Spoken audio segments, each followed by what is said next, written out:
भारत अब कहां पे स्ट्राइक करेगा? भारतीय फौज की तरफ से इस बात के ऐलान के बाद कि सीज फायर आर्जी है, बहुत सारे सवालात उठना शुरू हो गए हैं।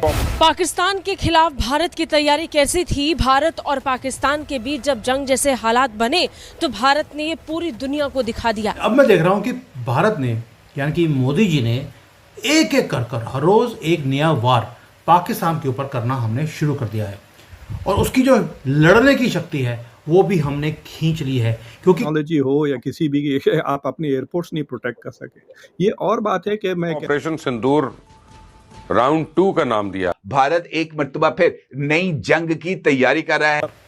अब ये एक कंट्री नहीं रहा, इसका जो सॉवरेनिटी है वो लूज हो चुकी है। IMF इनका बजट लिखेगा और ये अब सिर्फ जियोपॉलिटिकल एक मोहरा बनकर रह गए हैं जो दुनिया इनको यूज करेगी। जो न्यू नॉर्मल इंडिया ने जो एस्टैब्लिश किया है कि अब आइंदा ऐसे ही होने वाला है, को इख्तियार करेगी। ये कशीदगी फिर से बढ़ने का कोई खदशा मौजूद है, चूंकि राजनाथ सिंह तो कह रहे हैं कि ये ट्रेलर था, लेकिन खबरें थोड़ी सी परेशान कुन हैं, ये बात मानने वाली है। 4 दिनों की लड़ाई ने हमें ये भी सिखाया कि इदारों में जदीद तरबियत होना कितना जरूरी। तो भारत अभी पाकिस्तान के खिलाफ एक बहुत ही डिफरेंट लेवल पे जंग लड़ने का फैसला कर चुका। कौन सा चूरन बेचते हैं, कैसे लोगों को मोटिवेट करते हैं, और ये हाल देख लिया। किसी से भी पूछो, बोलते हैं हमने तो हिंदुस्तान को तबाह कर दिया है। इंशाल्लाह माशाल्लाह। इस तरीके की जो सोसाइटीज होते हैं ये अपने बच्चों को खुद तबाह कर रहे हैं। दोस्तों, भारत स्पेशल में आपका स्वागत है। ऑपरेशन सिंदूर पर राष्ट्र के नाम अपने पहले संदेश में ही प्राइम मिनिस्टर मोदी साफ कर चुके हैं कि ऑपरेशन सिंदूर खत्म नहीं हुआ है, अभी इसे अस्थायी तौर पर रोका गया है। अब भारतीय सेना ने प्राइम मिनिस्टर मोदी के संदेश में छुपी उस चेतावनी को जग जाहिर कर दिया है जो पाकिस्तानी फौज और उनके आकाओं की नींद उड़ा सकती है। भारतीय सेना ने साफ शब्दों में कह दिया है कि ऑपरेशन सिंदूर का विकराल रूप अभी बाकी है। सेना की ओर से इस चेतावनी के पीछे उसकी पूरी रणनीति और भारत की वैश्विक स्थिति शामिल है, जिसमें पाकिस्तान और उसकी फौज दूर दूर तक कहीं खड़ी नहीं है। 15 इन्फेंट्री डिवीजन के GOC ने बड़ा खुलासा किया है। सबसे पहले उन्होंने इस ऑपरेशन की सक्सेस के पीछे की असली ताकत का जिक्र किया। उन्होंने कहा, ऑपरेशन सिंदूर में सभी निश्चित लक्ष्यों को हासिल करके भारतीय सेना ने पाकिस्तानी सेना के ऊपर एक निर्णायक विजय हासिल की है। भारत के प्रभावी नेतृत्व, सक्षम कूटनीति, आर्थिक शक्ति और सैन्य बल का सामना करने की पाकिस्तान की कोई योग्यता नहीं है और अब पाकिस्तान में भी डर दिख रहा है कि अगर भारत ने हम पर कोई हमला कर दिया तो हम तो किसी काबिल ही नहीं बचेंगे। लेकिन हम तीसरी वीडियो यानी मोहित पीरजादा के उस शो से अपने शो को स्टार्ट कर रहे हैं जिसका इस वक्त बहुत ज़्यादा चर्चा है। हुआ ये कि मोहित पीरजादा, जो कि मेरा ख्याल है अमेरिका में या UK में है इस वक्त, और UK में है, आई थिंक सो, उन्होंने एक शो किया जिसमें उन्होंने न्यूयॉर्क टाइम्स की एक रिपोर्ट पर तबसरा किया, कमेंट किया। वैसे तो आपको पता है कि न्यूयॉर्क टाइम्स ने ये जो इंडिया और पाकिस्तान की वॉर है इसमें धड़ाधड़ बहुत सारी रिपोर्ट्स पेश की हैं और बहुत उन्होंने आर्टिकल्स लिखे हैं इसके ऊपर, रिपोर्ट्स आती रही, हम आप तक पहुंचाते भी रहे कुछ रिपोर्ट्स। अब एक नई रिपोर्ट जो आई उसके ऊपर मोहित पीरजादा ने बात की और वो रिपोर्ट ये है कि India and Pakistan talked big but satellite imagery shows. अब ये सैटेलाइट इमेजेस जो हैं इसके बारे में न्यूयॉर्क टाइम्स ने क्या लिखा है। अब मोहित पीरजादा ने न्यूयॉर्क टाइम्स की रिपोर्ट को इस तरह कोट किया है कि न्यूयॉर्क टाइम्स ने ये लिखा है कि जो दोनों तरफ के वॉर हुई है उसमें इंडिया को कोई ख़ास नुकसान नहीं हुआ। पाकिस्तान ने जो हमले वहाँ पर किए हैं उससे इंडिया को कोई ख़ास नुकसान नहीं हुआ, बल्कि जो उधमपुर की एयरबेस दिखाई जा रही थी कि वहाँ पर इतनी तबाही हो गई, तो वो भी कोई तबाही उसके अंदर नज़र नहीं आती, क्योंकि न्यूयॉर्क टाइम्स ने ये कहा है कि जो इमेजेस, सैटेलाइट इमेजेस पेश किए जाते हैं किसी भी वॉर के बाद या उस दौरान के दोनों कंट्रीज़ की तरफ से, उसमें इंडिया की तरफ से तो आ रहे हैं इमेजेस, लेकिन पाकिस्तान की तरफ से कोई इमेजेस नहीं दिखाए जा रहे कि कहाँ पर पाकिस्तान ने हमला किया है, इंडिया के अंदर कहाँ कहाँ तबाही हुई है, या पाकिस्तान के अपने अंदर जहाँ पर इंडिया ने हमला किया है उसमें कोई नुकसान नहीं हुआ।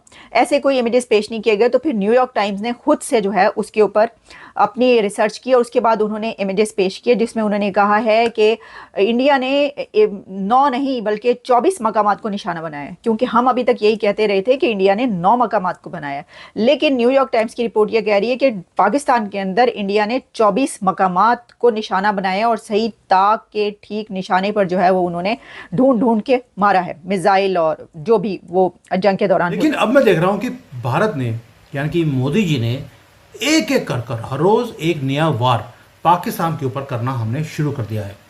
और उसकी जो लड़ने की शक्ति है वो भी हमने खींच ली है, क्योंकि कंडीशंस ऐसी लगा दी गई हैं पाकिस्तान के ऊपर कि अगर युद्ध किया पाक भारत के साथ या सोचा भी तो आगे से कभी पैसा नहीं दिया जाएगा। ये कंडीशन हमने लगाई है पाकिस्तान के ऊपर। अब ये एक कंट्री नहीं रहा, इसका जो सॉवरेनिटी है वो लूज हो चुकी है।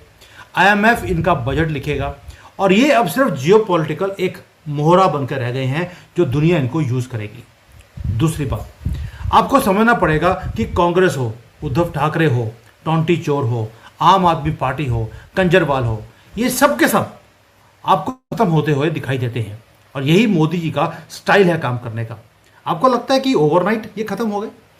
10 साल लगे हैं इन सारे धूर्तों को खत्म करने के लिए, लेकिन आहिस्ता आहिस्ता इनको खत्म किया गया है। इनको पहले गलतियां करने दी और जब गलतियां इतनी बढ़ गई तो गले से पकड़ लिया और आज आवाज़ नहीं निकल रही। कंजरवाल की आपने जब से उसने दिल्ली के इलेक्शन हारे हैं उसकी कोई स्टेटमेंट, उसकी कोई आवाज़, उसकी कोई वीडियो देखी है आपने?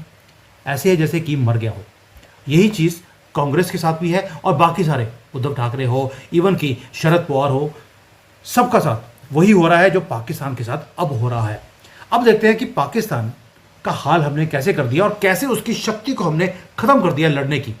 वो देखिए, पहली बात है कि ये जो युद्ध हुआ इसके अंदर पाकिस्तान को हमारी शक्ति का पता लग गया कि हम कहीं भी जाकर घुसकर मार सकते हैं, इंटरनेशनल बॉर्डर को क्रॉस भी करेंगे, अपना नुकसान होने भी नहीं देंगे और तुम्हें छोड़ेंगे भी नहीं, बेशक वो आर्मी की इंस्टॉलेशन हो, वो रावलपिंडी हो, कहीं भी हो। और हमने डिक्लेयर कर दिया कि पाकिस्तान के अंदर उग्रवादी इनकी आर्मी ही है। तो जब हम अब 60 लोगों की टीम पूरे दुनिया में चक्कर लगा रही है, सारी पार्टी के लोग उसमें शामिल हैं और दिखा रहे हैं दुनिया को कि किस तरह से इनके जब उग्रवादी मरते हैं तो आर्मी के लोग वहाँ पे खड़े होते हैं, IMF कह दिया, इनकी ISI की जो लोग हैं वो खड़े होते हैं और कैसे मातम मनाते हैं अपने उग्रवादियों के मरने का। यानी कि स्टेट पॉलिसी है टेररिज्म, इनके नेशनल हीरोज़ हैं। अब इससे क्या होगा, अब आगे जाकर और भी ज़्यादा सख्ती की जाएगी on this so called nuclear power in this world. वैसे तो उम्मा की ओनली न्यूक्लियर पावर है जो आज अपना बजट भी खुद लिख नहीं सकती है। वो IMF का एक जो नीचे सबसे नीचे वाला एक क्लर्क होता है, जब तक वो साइन नहीं करेगा पाकिस्तान अपना बजट भी अनाउंस कर नहीं सकता। एक तो ये चीज़ होगी। दोस्तों, पाकिस्तान के बारे में बात कर रहे हैं जिसने भारत को 75 साल हॉस्टेज बनाकर रखा जब कांग्रेस की गवर्नमेंट थी, आज भीख मांग रहे हैं।